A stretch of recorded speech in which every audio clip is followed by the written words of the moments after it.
मुबारक हो शगे हर दो सरा तशरीफ ले आए, मुबारक हो मुहम्मद मुस्तफ़ा तशरीफ ले आए। वहाँ पीछे खड़े हैं, उनसे बहुत ही आजीज़ाना मुअद्दबाना दरख्वास्त है कि वो बराए करम कुर्सी पर तशरीफ़ ले आए। जो मेहमान आने वाले हैं उनके लिए सिर्फ एक या दो हज़रात वहाँ खड़े रहें, वो उनकी मेज़बानी करते रहेंगे। बाकी सभी हज़रात तशरीफ़ ले आए ताकि हज़रत वाला की बातों से हम मुस्तफ़ीद हो, हज़रत वाला की बात को हम गौर से सुनकर हमें अमल की तौफ़ीक़ हो। कितने बजे हैं? 4 मिनट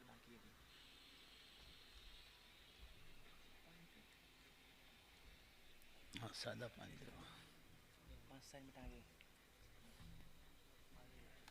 सादा पानी दे बस।